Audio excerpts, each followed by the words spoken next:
ನಮ್ಮ ಇಷ್ಟದ ಬೇಡಿಕೆನ ಬೇಡ್ಕೊಳ್ಳುವ ಕೆಲಸವನ್ನ ಮಾಡ್ತಾರೆ. ಕೆಲಸದಲ್ಲಿ ಸಮಸ್ಯೆ ಆದರೆ ರಾಘವೇಂದ್ರ ರಾಯರ ಮೊರೆ ಹೋಗ್ತಾರೆ. ಕಷ್ಟ ಪರಿಹರಿಸೋ ರಾಘವೇಂದ್ರ ಸ್ವಾಮಿ ಅಂತ ಕೇಳ್ಕೊತಾರೆ. ಮದುವೆ ಆಗ್ದಲೇ ಇದ್ದವರು ಬಂದು ಹರಕೆ ತೀರಿಸ್ತಾರೆ ಮದುವೆ ಆಗಲಿ ಅಂತ. ಕಾಯಿ ಕಟ್ಟಿ ಹರಕೆ ಮಾಡಿಕೊಂಡ್ರೆ ಅಲ್ಲಿ ಪರಿಹಾರ ಸಿಗತ್ತೆ ಅನ್ನುವಂತಹ ನಂಬಿಕೆ. ಸಮಸ್ಯೆ ಪರಿಹಾರಕ್ಕೆ 54 ಪ್ರದಕ್ಷಿಣೆಯನ್ನು ಭಕ್ತರು ಹಾಕ್ತಾರೆ. ಕೆಲವರಿಗೆ 3 ವಾರಕ್ಕೆ ಅದರ ಫಲ ಬೇಗ ಸಿಗುತ್ತೆ, ಇನ್ಸ್ಟೆಂಟಾಗಿ ಸಿಗುತ್ತೆ ಅಂತ ನಂಬಿಕೆ. 1671ರಲ್ಲಿ ಈ ಶ್ರಾವಣ ಕೃಷ್ಣ ಪಕ್ಷದ ದ್ವಿತೀಯ ದಿನ ಅಂತ ಅವತ್ತೇನಾಯಿತು ಅಂತ ಹೇಳ್ತೀನಿ. ಅದಕ್ಕಿಂತ ಮುಂಚೆ ಈ ವಿಡಿಯೋ ಮಾಡ್ಕೊಂಡಿರುವ ಭಕ್ತರು ಏನು ಹೇಳ್ತಾರೆ ಕೇಳೋಣ ಒಂದ್ಸಲ.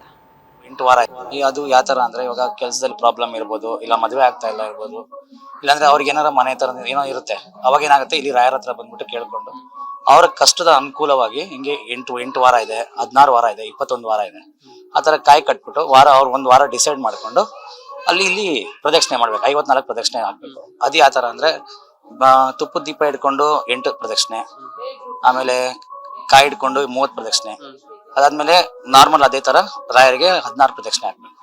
ಈ ತರ ಎಷ್ಟು ವಾರ ಹೇಳಿರ್ತಾರೆ ಅದ್ರ ವಾರ ತರ ಅವರು ಇದು ಮಾಡಿದ್ರೆ ಅವ್ರಿಗೆ ಅದು ಪೂರ್ಣ ಆಗತ್ತೆ ಅಂತ. ಇವಾಗ ಅದೇ ತರ ಏನಂದ್ರೆ, ಒಬ್ರೊಬ್ರಿಗೆ 3 ವಾರದಲ್ಲಿನೇ ಅದು ಇದಾಗಿದೆ. ಇವಾಗ ನಮಗೆ ಹೆಂಗೆ ಅಂದ್ರೆ, ನನಗೆ ಒಂಥರ ಪ್ರಾಬ್ಲಮ್ ಇತ್ತು ವರ್ಕ್ ಅಲ್ಲಿ, ಅದು ಇದು ತರ. ಇವಾಗ ಅಲ್ಲಿ ಬಂದಾಗಿಂದ ಒಂಥರ ಸೇಫ್ ಆಗಿ ನೀಟಾಗಿ ರನ್ ಆಗ್ತಾ ಇದೆ. ಆ ತರ ಇದ್ದಾಗ ನಮಗೆ ಒಂಥರ ಖುಷಿ ಇರುತ್ತೆ. ಅದನ್ನ ಪೂರ್ಣ ಮಾಡಿ ಇನ್ನ ಒಳ್ಳೇದಾಗ್ಲಿ ಅಂತ ನಾವು ಕೇಳ್ತೀವಿ. ಅದು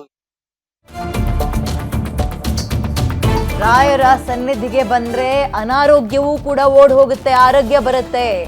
ರಾಯರಿಗೆ ಪ್ರಾರ್ಥನೆಯನ್ನ ಸಲ್ಲಿಸಿದ ಬಳಿಕ ಹಲವು ಪರಿಹಾರಗಳು ನಮಗೆ ಸಿಕ್ಕಿದೆ. ಪೂಜೆ ಬಳಿಕ ಕೌಟುಂಬಿಕ ಸಮಸ್ಯೆಗಳು ಸುಧಾರಿಸ್ತಾ ಇದೆ.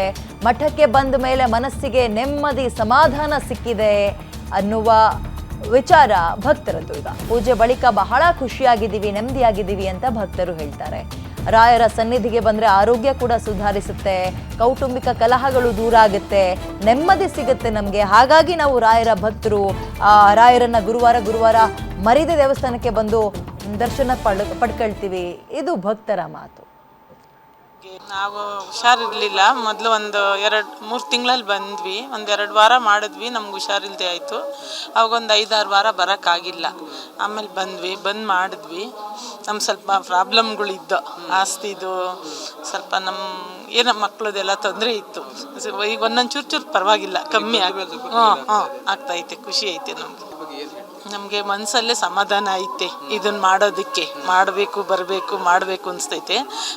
ಎಪ್ಪನಿಗೆ ಬಂದು ಏನು ನಮಗೆ ಇದಾಗ್ತಾ ಇಲ್ಲ, ತೊಂದರೆ ಇಲ್ಲ, ಸಮಾಧಾನ ಐತೆ ನಮ್ಮ ಮನಸ್ಸಲ್ಲಿ, ಒಳ್ಳೇದು ಕಾಣ್ತಾ ಇದೆ.